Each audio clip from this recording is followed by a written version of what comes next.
Certainly. Welcome, everybody. In the news, HLTH was recently held here in Las Vegas. Marilee and I attended.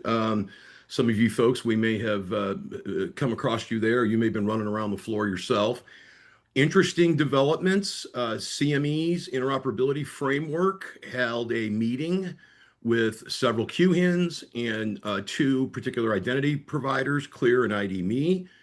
And the ask was to start to evaluate adding historical addresses in the validated attributes. This is something I identified a couple months back as being problematic for specific use cases like snowbirds or recently relocated folks. Personally, myself, I recently relocated from South Texas up to northern Mississippi. And in the IAS use case, you would have a gap with just your current address that's validated. You wouldn't necessarily have your historical addresses, which can be very helpful in locating clinical data when there is not a master patient index involved or an RLS, and things like geofencing become more important. So this is a very good movement in ask, in my opinion, relative to technical problems that exist with interoperability and data exchange. More to come. The second item that came out tail end of last week is Sequoia Group, which is the RCE for TEFCA, has released their privacy and from their privacy and consent work group, new guidance on computable consent. Mel had some discussions a year ago at the Sequoia National Meeting on some of these items, and this is showing us some actual concrete movement on technical elements. Mel happens to be a co-chair of that work group. I did not necessarily know this was going to get formally released before we invited Mel on, but it really kind of plays well together. There's many things going on with consent and privacy around the country, which is what we're going to talk about today. So if anyone's interested in the computable consent guidance, we can post a link here for you from that work group so that you can start to consume that. So welcome, Mel. Fantastic. So we normally talk really tech here on this. And as you can tell, and from Ron's comments there, we're taking a slightly different tact with it. We've actually let an attorney to show up on this. And I got to give, as part of the introduction for Mel here, I checked out the website, and I got to say this. Their website is great. Their website says, in addition to work at the highest level of professionalism and think creatively and practical solutions, but it's also do the right thing, which I thought was great for a counsel office, maintain a sense of humor, which fits right in with what we're doing around here. And if anyone, it literally says this, and if anyone forgets these rules, remind them. And I went, okay, that's an attorney's office that is definitely worth talking to here overall. Our guest today is an attorney, a very experienced one in the HIT space. She's going to do this as well, but I'm going to do it. Just because she is an attorney does not mean that she is your attorney. So I do not want any of this, and she does not want any of this to be considered as legal advice. And you know better than to take legal advice from me, but don't take it from her either on this particular program. She will cover that as well in a second. So we are talking about here today IAS providers under TEFCA and the requirements, risks, and use cases and limitations. Sounds kind of dry, but it's actually not. We're gonna cover a lot of stuff that is really very interesting. If you will, we got somebody that's not on mute there. If you will join me in welcoming Melissa, we call her Mel, Soliz, Esquire, with Coppersmith Brockelman in Phoenix. And I've already mentioned the website, which is wonderful. Mel is recognized as a significant expert in this space, not only in the state, but in federal. She's on the work group that Ron was just referencing here as well. I could go on and on. She's pretty good, but I can tell you, I've never talked with them, but I'm pretty sure her parents are no longer concerned about her being successful. She's got it going on here. So Mel, welcome. Thank you so much for joining us. Thanks, Jim. It's a pleasure to be here. And if I get too boring, I'm counting on you to help spice things up. So this is actually quite a spicy topic, at least from the legal perspective. Yeah. And I am bringing an attorney's perspective to this conversation, not a tech person, I'm not an operations person, but as often outside legal counsel, helping organizations figure out what is this IAS use case, either as data responders, that is sending back data in response to a query that's coded as a patient request, or working with folks who want to be what are called IAS providers. There's a lot of challenges to how this is being implemented and operationalized and what it means for the community. So what I really wanted to come here today and do is talk to you about what is this IAS use case, and specifically under the Trusted Exchange Framework, Common Agreement, framework agreements, and also the standard operating procedures, and to not talk at you as an attorney, but to talk through some of the operational and implementation challenges and some of the misconceptions that I am seeing in the industry as people ramp up responses to this or start participating more with this use case. So again, because I am an attorney, there's of course going to be a disclaimer, as Jim already foreshadowed for you. In addition to this not being legal advice, I also want to emphasize here that these are my personal perspective. This isn't an endorsement by Zen Healthcare or my firm or any of the folks that I work with. So I'm just going to be sharing with you some of the things that I see that I think are interesting to discuss and need to be discussed. And I don't necessarily have solutions for you all on how to resolve these things, but I think it's good to know what's happening, where the tension points are, and what this looks like in terms of a use case. So if you have questions, I do tend to talk fast and quickly, but please interrupt me. I'm happy to answer questions as you have them. I also do have the chat up, and I'm trying to monitor that as we speak as well, if you want to drop questions in there. So I thought it would be I was just useful, going to say, Jim. Mel, that the Yep. group is usually not very bashful, so I'll encourage this group to not be bashful at all. It is an interactive thing, and I'm glad you're willing to take those questions. I didn't mean to interrupt. Keep going. No, perfect. So you have to do what Jim did, because otherwise I will Right. keep talking because I'm good at talking. I wanted to kick off though with what is IAS, because the biggest misconception that I'm seeing right now is a lot of folks don't understand, at least from a definitional perspective under TEFCA, what individual access services means, like the scope of services that we're talking about.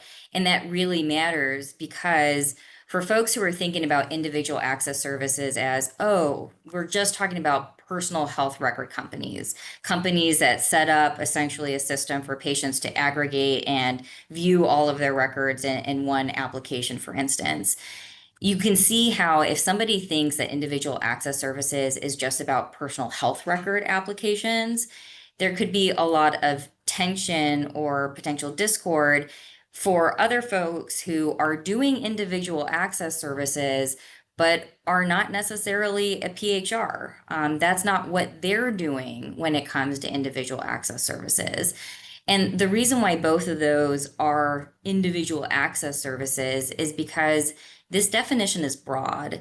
And this is pulled directly from the TEFCA glossary. If you haven't heard about the TEFCA glossary, you're hearing about it now.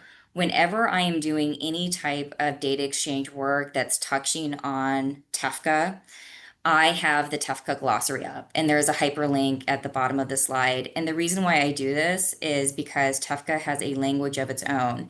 And when I say individual access services on TEFCA, it's not necessarily the same thing as somebody accessing their patient portal and what that means, or what HIPAA means, or what the FTC Act means, or what Commonwealth means, or what EHEX means under the DURSA. each of these frameworks has their own language and meaning of what these things are and what these use cases are. So even if you're not an attorney and you're just on the operations side, you need to pull up the documents that are defining the discussion. And that can be really challenging to do with TEFCA because there's lots of documents, right? We have the common agreement that's between the QHENs. We have the terms of participation for the sub-participants and participants.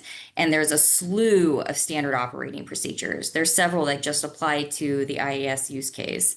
So the glossary, huge resource, have it up. It'll be very useful to decoding what these things mean under TEFCA.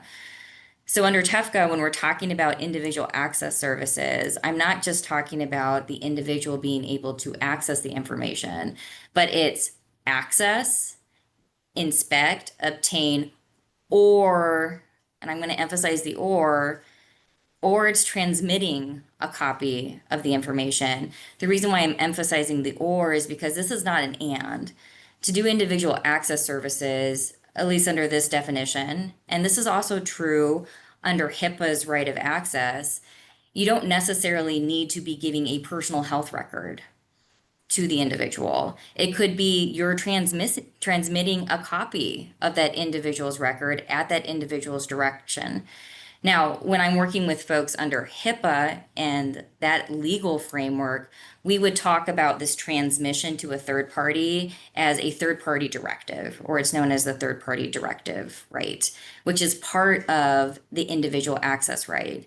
And TEFCA's entire framework is heavily influenced by HIPAA and HIPAA's frameworks. So you can understand why for this IAS use case, we're not just talking about personal health record applications.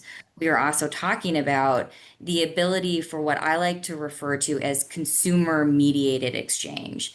This is where folks, individual patients like you and me, are directing the transmission of our records to a third party. We're not doing it because we necessarily want the access for ourselves, or maybe we do, maybe it's both. But what we want to do is we want to get it over to our designated third party. And the important takeaway that I'm trying to emphasize for you here is, at least based off the definition of this term and how HIPAA is set up, and that's the point of individual access services. It's not just personal health record. It's also the transmission of the information. Okay, Mel, I'm going to interrupt you with a quick question here. You're making a big distinction on that or. And as I'm reading this directly from the slides that you've got here, to exchange, to exchange, a TEFCA exchange, to access, inspect, obtain, or transmit. Are you reading that so that anyone that is in the chain of the transmittal of that record, and in this particular case, I'm using Zen as the example because we are a back office player in we pick things up, we move them, and we deliver them to someone else to do it. We don't have any direct access with the patient ourselves under most cases. Are you saying that or then makes it so that it directly affects Zen? No, this won't directly affect Zen. So for the IAS use case to be even triggered, it's not only the service that's being provided, but you have to be an IAS provider. IAS provider is defined in relationship to what is IAS. So look at the first part of this definition where it talks about what is IAS. You as the QHIN participant or sub-participant have to have a direct contractual relationship with the individual. So Jim, in your question, does Zen have the direct contractual relationship with the individual? The answer is no. So you wouldn't qualify as an IAS provider because Zen is not doing IAS services. Got it. But all of the people that are on this call and others, they could have that contractual relationship. Correct. And purely hypothetical, Jim. I mean, Zen could hypothetically spin up a direct-to-consumer line where you have that direct contractual relationship with the individual. And there's a lot of complex entities that do things like that. They do lots of different businesses and might not have separate legal entities that do that. So it could be that folks on this call who are maybe similarly situated to Zen, maybe they do have an IAS provider use case. One of the things that, and why I've decided to do slides, is I really like having concrete takeaways that folks can use later or refer to if they want to think more about the IAS use case. And in some later slides, I have no idea if we'll actually get to them in today's discussion. I wanted to flag for the group that there are some good bullet points on where organizations that have multiple different lines of business, some of the complexities you're going to have to think about if you want to maybe be the back end technical folks who are creating the tubes, but maybe you also, or your company also wants to be a delegate that's participating in the treatment use case, and you want to spin up an IAS provider. How do you, as a single entity who signed those terms of participation, facilitate all of these different service lines, and what could that mean for you and the complexity of interacting with the RCE, with other participants and sub-participants, and drawing that line between, okay, what use case is this? Is this IAS or is this something else? Right. Quick housekeeping note as we got a break there, because a number of people have asked for the recording. We'll also make the slides available to those that want just the slides as well. If you will, just put slides in the chat room, and for those that ask for them, we'll make sure that you get the slides, so you don't have to necessarily take copious notes, but there's some good information here you want to have. Absolutely. And the other misconception that I'm seeing, at least based off the paper, and part of this has to do with how IAS is actually getting implemented in the real world. But what the misconception is that IAS is just one-to-one. It's just the patient pulling the patient's record, or the patient pulling their record to transmit to a third party.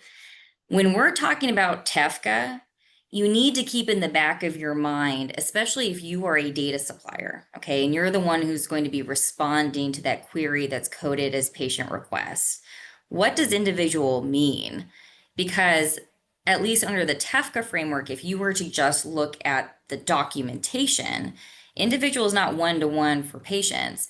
It's a really broad definition. So what I have on here is essentially the screenshot that is the TEFCA IAS definition. If you go to that glossary link that I provided to you and you click on glossary and you go to individual, what TEFCA does is it'll point you to a legal citation to an exception in the information blocking rule. That exception in the information blocking rule then has a definition of individual. That's what I have up on the screen. And as you can see, an individual is not just the patient. Now, it could be the patient. This first subsection 2.1, where it says an individual is defined by, and then there's a site, that's a site to HIPAA. And that's the definition that says it's the patient who's the subject of the health information. But it could also be an other natural person in the data who is the subject of that information. It could be a personal representative. It doesn't even have to be a personal representative. It could be a legal representative. And if the patient is deceased, it could be the administrator of their estate. The reason why this matters is when we're talking about responding to queries for individual access services, and this is a big takeaway for our responders, is don't make the mistake of thinking it's necessarily one-to-one, because it could be, is it a personal representative? Is it another proxy? And the reason why that matters is have the legal preconditions for sending whatever data you're going to send back, have they been met if this person is not the patient?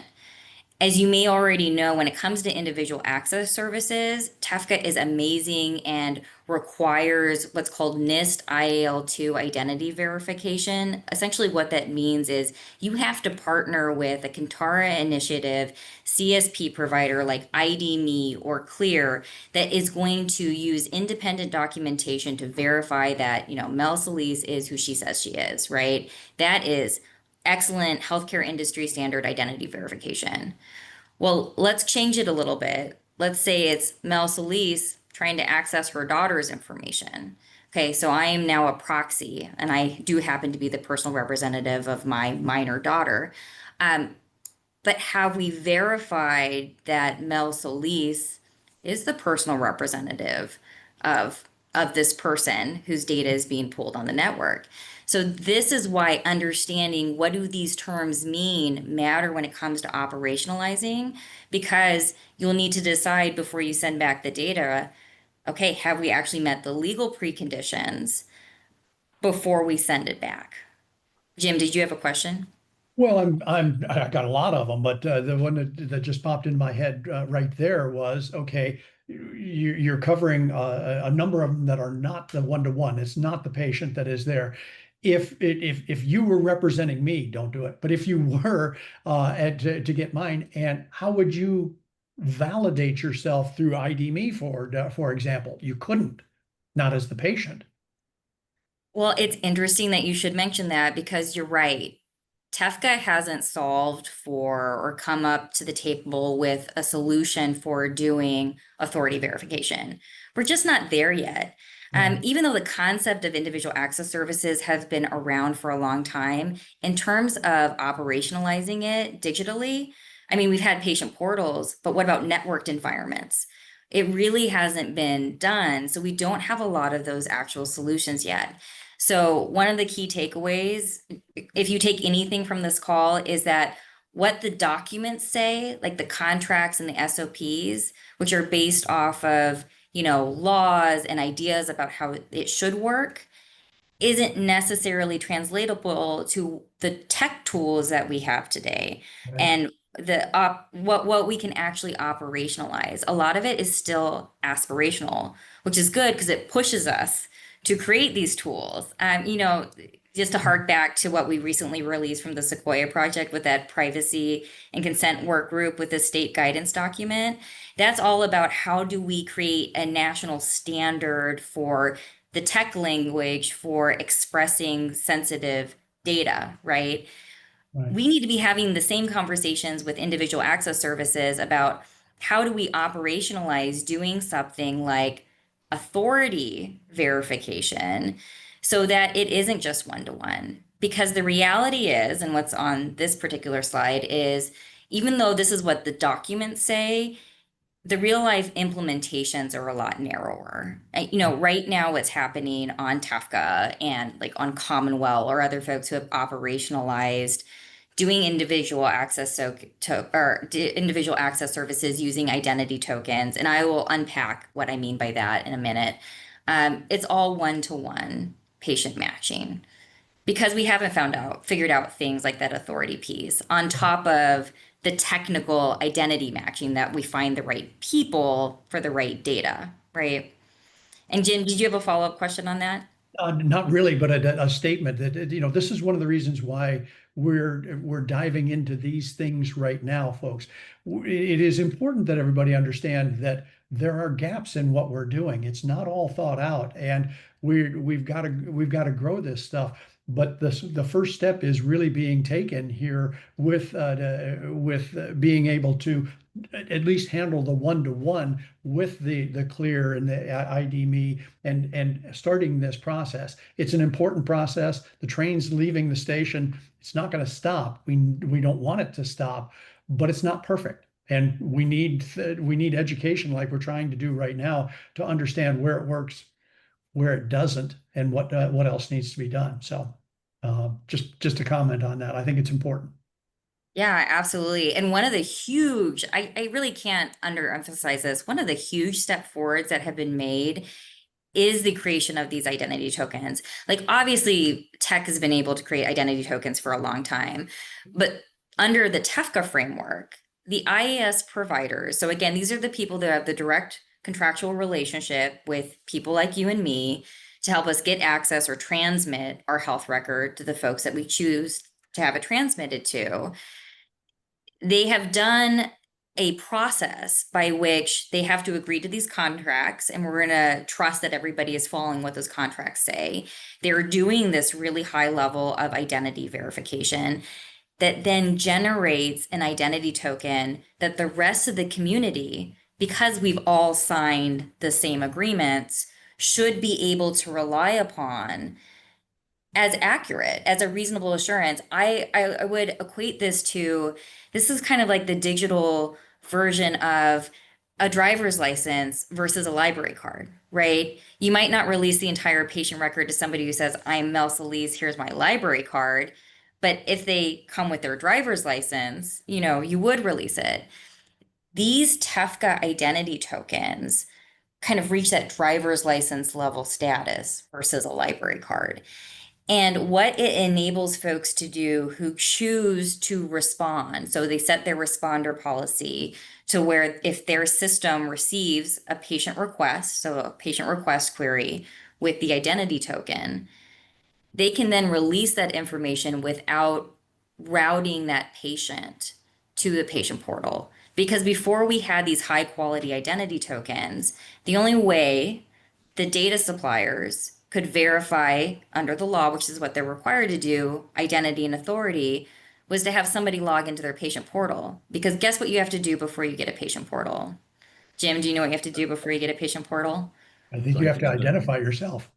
Right, the provider. So you go to your provider's office, they check that, oh yeah, you're Mel Soliz. Okay, here's your temporary codes. So that's how, before these identity tokens at this high standard, that's how identity and authority verification were being done. And, that's a legal requirement. These data suppliers need to do that. But with these identity tokens, we now have an opportunity to rely on those as the reasonable verification measure for identity. The problem is we don't have a similar token we can use for things like authority verification. Yeah. But we'll get there. Yeah, exactly. By having conversations like this and identifying, I think, where the needs are. Yeah. So Fantastic. I want to shift gears a little bit, and I want to talk more about, okay, now you know what the IAS use case is, really broad in scope, at least according to the papers. But in terms of implementation, a lot narrower on TEFCA for some very good reasons. What do you need to do to be an IAS provider? And even if you're on this call and you're not interested in being an IAS provider, if you're a data responder or you're looking to support third parties who might be IAS providers. Yes, Jim. Yes, that I was just punctuating what you were just saying right there. It's easy to go, I'm not an IA, I'm not on the front line of this. It can affect you too. It will affect you too. Probably everybody on this call is affected by what we're talking about. You just don't quite know it yet. So I didn't mean to interrupt. Keep going. Oh, nope. Yeah. And it's really good to emphasize. So keep listening, even if you don't want to be an IAS provider. The first thing you need to do, though, if you do want to be an IAS provider, is be careful about who you choose to connect with. Who is going to be your connection point? Is it going to be somebody like Zen? Are you going to go direct to a QHIN? And the reason why I'm flagging this one first is not everybody who's offering connections for TEFCA-based data exchange is going to be servicing IAS providers or have the infrastructure to really support IAS providers and to be ready when you get the knock on the door from the RCE or from ASTP or from somebody else who's challenging an IAS provider status, to be able to thoughtfully and accurately respond to, okay, why are you an IAS provider and why is this an IAS use case? So it's good to know who your partner is in terms of connecting and to take that time to figure out who would be a good partner. The next thing that has to happen is you will have to sign a really long document called the Terms of Participation, and you need to read it. There's a lot in there that you have to do. And by signing that, you're telling the world and everybody else who's participating under this framework that you are doing these things. If we don't all do what we say we are doing in these contracts, even though I get it, they're long, they're complicated. You might have to work with an attorney to tell you what they mean. You might have to do work in order to meet the requirements. If we don't do that, there is no trust, and these frameworks fall apart. So it matters, and take it seriously. I'll get off my soapbox on that one. But the next thing you need to do is implement the compliance with those requirements. And here's where, even if you don't want to be an IAS provider, this is worth paying attention to, because if you're a data supplier, this should give you some insights into, okay, if I get a patient request from an IAS provider under TEFCA, here's what it means. Or if you're going to be the tech company that connects them to TEFCA-based exchange under an IAS use case, you need to know what these things say so that if there's audits or vetting going on of the IAS provider, you know what's going to be vetted. So the first thing that you should be aware of, all these IAS providers they have to partner with one of those CSPs that are approved by the Kintar initiative to do the NIST IAL2 identity verification. So you have confidence that Clear or ID.me, which are the same vendors that are used by the airlines and the IRS to verify identity, that identity verification is being done at a very high level. That's really good to know. Additionally, they do have to have a direct contractual relationship with individuals. I'm sure everybody on this call at some point, if you're working in the consumer space with direct consumer services, has had the conversation about, do individuals really even know that they've signed up for this or that this is even happening under their name? Well, one of the reasons why you have to have a direct contractual relationship with the individual is so you can demonstrate that, yeah, this person knew that this was the service that they were going to get. We have this contract in place with them that defines the services that they're going to be getting from us. Now, it doesn't have to be overly involved. This could still be a click wrap terms of use. And in fact, I think that's probably what it is going to be in most cases. But it's important to know that the individual is in fact involved. There is a contract for these IAS services. And on top of that, there has to be a separate IAS consent. So they can't bury this in their terms of service, for instance. There actually has to be a document that the IAS provider provides to the individual that says, yes, I want you to query my records and pull my records on TEFCA or transmit them, for instance. You have to have that IAS consent. And that is in addition to a separate TEFCA privacy and security notice. The SOP for this is like 6 pages long. It is a very, very involved security and privacy notice. If you're an IAS provider, spend some time with this, because what will happen is if you don't spend the time with this and you do not have a good TEFCA privacy and security notice, you will be flagged, there will be questions, and you might face a lot of challenges in participating in the IAS use case under TEFCA, because the RCE takes these requirements seriously.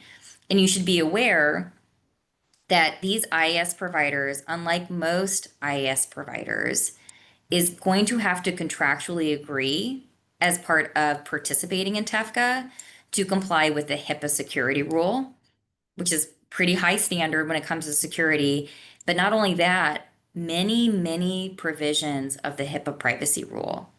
That really matters because even though they might not be legally subject to HIPAA, they are at least contractually agreeing to be almost on the same playing field in terms of privacy and security protections as HIPAA regulated entities. So that should be, I think, reassuring for folks who are concerned about the privacy and security practices of third-party applications. So, Mel, you've I think successfully scared the bejesus out of a number of people on here, because clearly there are a lot of requirements.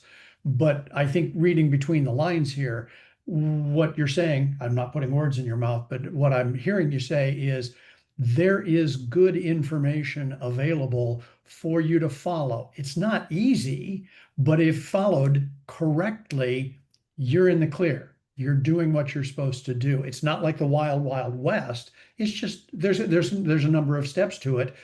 And one of the reasons, again, why we're having these kind of discussions is pay attention to the details and you'll be fine. Yes. And I think the takeaway for data suppliers is that the RCE and ASTP heard the community on, we need to know that the folks who are participating in our networks and are not HIPAA regulated are meeting the same high standards. And that's what you see here.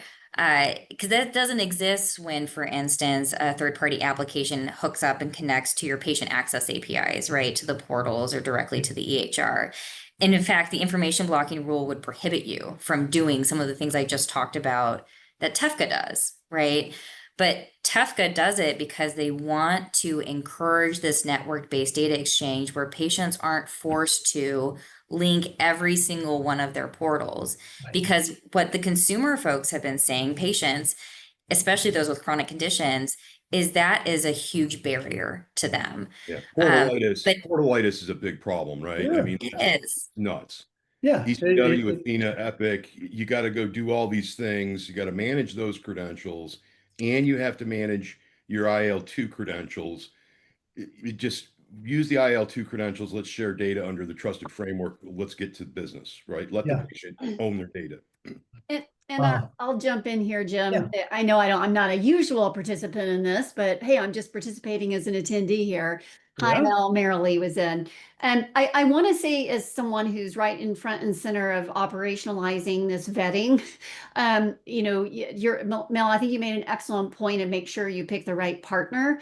I know that one of the things we put a lot of emphasis on, and we work with our partner QHIN Commonwealth, which is how we enable individual access services to TEFCA, is vetting and really holding our IAS providers' hands in terms of making sure they understand that these requirements fall on their shoulders, and getting the evidence. If we use the treatment, we have to do vetting and evidence gathering when we do treatment-based exchange. We're kind of applying those same principles here in that, are all of these boxes checked?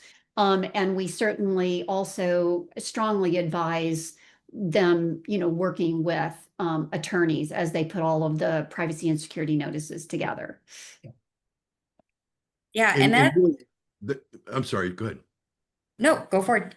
I said, and that's really why we wanted to bring this over into the technical discussion of things, right? There are technical working things that implementers of IAS need to know and do appropriately, right? From a technical use case, you've got to implement that consent collection, the vetting, and all of those things in a proper manner, or we're going to end up in a problem statement, right? The other thing I wanted to cover, that just while I got the floor a little bit, Mel has mentioned some of the gaps in TEFCA relative to the guardian and legal representative discussion. The Karen Alliance is actively working on that and trying to pull together, so everyone understands, the extensions to properly add this to the tokens under TEFCA. So I mentioned in the chat here, we're going to see continued interoptic updates relentlessly, probably for the next year or two, with technical movement on some of these things, just so everyone keeps that in mind. Yeah, good. It's good to stay on top of what other industry groups are doing, like the Karen Alliance, which is doing some really amazing and forward-thinking and things. And that's what my co-chair on the privacy and consent work group, Kevin Day, is very involved with that particular organization. So yeah, we're going to see all of this move forward. And, I had actually meant to, I even had a note to myself to remind me to do this, to say that everything that I'm talking about here today, it might change tomorrow. This is one of the areas where we are all figuring this out together. The technology is evolving. We are all learning from trying to vet and implement these use cases. And right now, as many of you have heard from the RCE public meetings, this is something that the RCE is looking at right now in terms of, well, how do we vet the IAS use case? What about the reciprocity requirements? Do IAS providers have to also send back data when somebody gives their IAS consent for you to query their data? Is that the same thing as giving consent to send back data? These are all really open questions. So please take what I'm saying today with a grain of salt as well, because it may very well change tomorrow. I mean, I hope not. I hope you get some mileage out of this presentation, but you have to stay, I think, on top of how these things are changing. And that's what, if everyone's okay with it, I do want to kind of shift gears a little bit again and talk about some more interesting practical considerations for organizations who are either looking to participate in this use case, but they participate in other use cases as well, are engaging in different sponsorships with third parties because they don't necessarily want to charge the individual for these services that they are providing. And some of the very unique challenges that come up in doing that, and this is, again, it's still relevant to you, even if you don't want to be an IAS provider, to the extent you're connecting folks who are doing this, or might want to know about the different types of arrangements that could exist when you get that patient request code from the networks. So one of the things that I think is very fascinating, and I do not have an answer to this question, is for those organizations that are already participating in the treatment use case, for instance, and they're looking to spin up participation in individual access services, when and where do we draw the line between treatment and individual access services? Because I just told you that the definition of individual access services can support consumer-mediated exchange, such as a consumer saying, all right, I want you to send my data to this healthcare provider because they're treating me. Okay, so is that IAS or is that treatment? Right? What do you do when these requests are coming from the same entity that's connecting, right? And they're coding it differently. How do you know that that one was for treatment and the other one was for IAS? Or what if it's IAS or healthcare operations or payment? These are some really challenging questions that are in discussions that are going to be have over, I think, the next several years. The next really interesting issue is this concept of the sale of data. One of the things that you have to do if you're an IAS provider, if you are collecting the data and then selling it to a third party for things like money or things of other value, that's the sale of the individual's data, and you have to get a separate IAS consent to that sale of that individual's data. So it seems straightforward, right? But what if you're an IAS provider who, again, direct contractual relationship with the individual, but you're providing that service to them because it's sponsored by a third party that's paying for it? Is that the sale of PHI, or is this just a service that's being paid for by a third party? Interesting question. Right. Another really interesting question is operationalizing the purpose of use code. I'm getting out of my lane a little bit, Ron, so you tell me if I'm wrong. But my observation has been that a lot of times when you get signed up for participation in TEFCA, your purpose of use code is hard coded for your entire system that's being connected. There's often not. It's an onboarding checkbox, right? An entity could be onboarded for IAS, they could be onboarded for treatment, they could be onboarded for treatment, TEFCA treatment, and functionally they would have to abide by the requirements accordingly, right? If we think about a health information exchange that potentially stands up a public-facing PHR, they're going to leverage multiple purposive uses, and we'll have multiple lines of business, and we'll have multiple needs to implement that across the purposive use. So important elements. Yeah, and they have to be able to work with a connector who can do that, because Yeah. not all of them can. They might have one option. You pick one option. They don't have the ability to, on a per query basis, code it differently. So Right. again, this kind of gets back to choose your connector wisely too, because not all folks can offer the same services. And then we've also talked at length about be prepared for and ready to respond to auditing and vetting requests. You are going to get them. Did you want to add to that, Jim? Are you guys experiencing that? I'm just Okay. nodding and going, you could see that train coming. We're talking about individuals that are going to be making requests. To think that there isn't going to be an audit going forward is crazy. There will be. You got to be prepared for it. Yep. And I would suggest don't be afraid of the audit request or potential investigation. This is how you build trust in the network, right? We need to be doing that type of thing so that folks have trust that, we're all doing what we say we are. And you know what? People make mistakes, honest mistakes, or there could be competing interpretations on what things mean, right? Because again, this is all happening in real time. So just because you might be asked or challenged on something doesn't mean that you're necessarily in the wrong or that this is adversarial. It could just be, we need to figure this out and we're figuring it out together. Yeah. And like you said before, it's all a matter of choose your partner carefully. These are important questions for you to have. And if you've got those ducks in a row, you're going to be fine. Yes. Part of the game. And this is a good transition for me because I am a data privacy and interoperability attorney. This is really speaking to folks who are thinking about being an IAS provider. So if you're not thinking about it, you might want to tune out of this one, but you may just also be interested. There's a lot of folks who think, yes, this IAS use case, it means a lot to me. Go ahead. By the bed. No. Then I'm ready to. We just got somebody I talking in think the it's got background. cross chatter there in the call. Yeah, Jessica, if you'll mute, thank you. Guys, sorry, Mel, go ahead. Oh, no problem. So if you're excited about doing IAS and think you might want to do it, maybe it's a personal passion, you need to be aware of other laws that are involved here outside of just these contracts that you're agreeing to. And it is things like, yeah, you're now going to contractually have to comply with many aspects of the HIPAA privacy rule and security rule, which if you talked to just a normal attorney that works in the space but knows nothing about networks and exchanges, they might look at you and say, well, are you a business associate and offering this on behalf of a HIPAA regulated entity? And you might say, well, no, I'm direct to consumer. And they'll tell you, don't worry about HIPAA or the security rule. It doesn't apply to you. But that attorney probably doesn't know that you just contractually agreed to comply with the HIPAA privacy rule and the security rule. So just beware of that. Like if you did the direct to consumer route because you didn't want to be regulated by HIPAA, well, if you're going to participate in IAS under TEFCA, you are contractually agreeing to do that.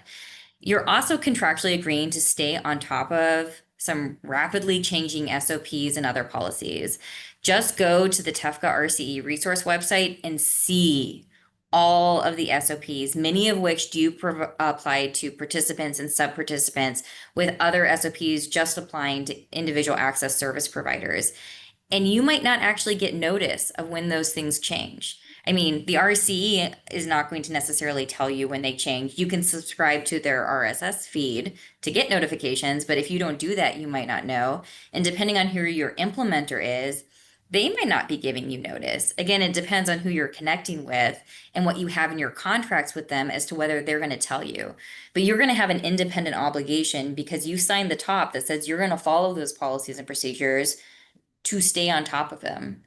You also have to be very mindful of your data architecture. If you're set up so everything's going into the same system, the same pot, but maybe you have other direct to consumer services that you're doing, you need to know that there are certain TEFCA restrictions on the commingled data that are going to infect all of your business lines. You're going to have to, for instance, comply with the HIPAA security rule with respect to all individually identifiable information, regardless of whether you got it from TEFCA. So you need to think about your data architecture. Do we need to set up something separate for TEFCA? Or do we need to segment things out? Do we need to spin up an affiliate? All those types of questions, because maybe you don't want those restrictions to apply to all of your data. Right. And if you're truly a direct to consumer, you need to think about state consumer data privacy laws. I talked a lot about this TEFCA privacy and security notice. That's not there to help you comply with California law or Colorado law when it comes to consumer data privacy laws. You're still going to have your normal privacy policy. And you're going to need to think about, okay, what state consumer data privacy laws apply on top of what I'm agreeing to do for TEFCA.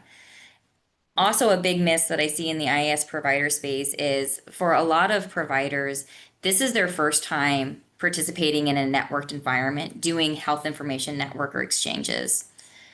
They might not be familiar with the fact that some states have laws that allow individuals to opt out of network or exchange participation. And this might affect data that they get back, but also might affect what laws apply to the individual access service provider with respect to how all this is done. Because IAS under TEFCA requires an affirmative opt-in and affirmative consent, for the most part, IAS providers are in a really good space because they are always getting consent. But still, there's a host of laws that might not otherwise apply to you if you didn't participate in TEFCA-based exchange.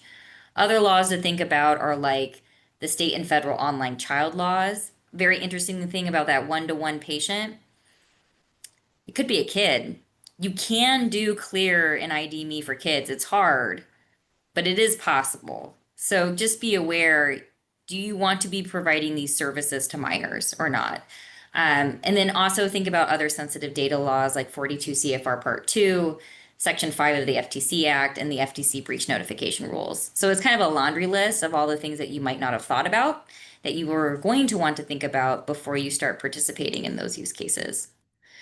So that is all I have in terms of substantive content. I really appreciate being invited here today to speak about this. Very passionate about it. If you want to talk more about the state guidance document, would love to talk to you more about that as well. But I'm going to hand it back to Jim and Ron.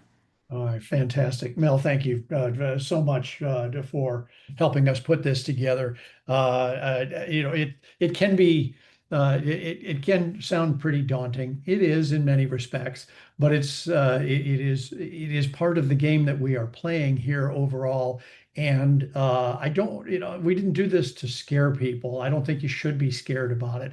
It is simply requirements that we need to look at. And as Mel was saying so appropriately, a lot of this is in the state of flux, and we need people to experience it and give these work groups like Mel is participating in, one of the co-chairs of feedback. This is really important for us to get this right. So while it can seem a little daunting, pick a good partner, a company that can do it. Have a good attorney that will help you with these things. And once you've got them in place, we'll be in pretty good shape. It's again, we're not trying to scare anybody, but trying to give you a baseline of what to look at and to make good judgments from considering those things going forward. I don't know that we really don't have any time for the questions. Ron, there were questions in? I saw that you were answering them. Were there any that you didn't that you weren't able to get answers to? I think there's ongoing discussions, Jim, and we'll data mine that and we'll put it in new content for the next call we have on this subject, because I think we're going to have more in the future. I think just to update everybody where we're heading for next month's, we are going to push in November a little bit because there's some national meetings. We've got Thanksgiving. We'll be doing regrouping on December 3rd with Jason Voigt of Meditech, and we'll be talking fire-based data exchange and UDAP with Jason. He is a UDAP expert and working with the FAST Fire work group on security. And so we're going to kind of start to dig into that. Fantastic. Sorry, Jim, I was just going to say that is a great jumping off point, because we're starting that fire-based discussion on my interoperability office hours on November 12th, I believe. So coming up just in a few weeks with Ron Howells from Levitt Partners. So we will hang on for just a couple of moments left, even though we're adjourning here at the top of the hour. We do end on time around here. If you're interested in those informations, we'll post those so that you can get both of those at Marilee's office hours as well as the next Interop workshop. We will go through the questions that are here and make sure that we've gotten anything that needs Mel's attention to that, and cover those in next month's Interop workshop as well. We're very grateful to have everybody to participate with us. We had a great group today. Hopefully it was worthwhile. We'll look forward to seeing you in December. Thanks so much. Bye. Thanks, folks. Have a good one.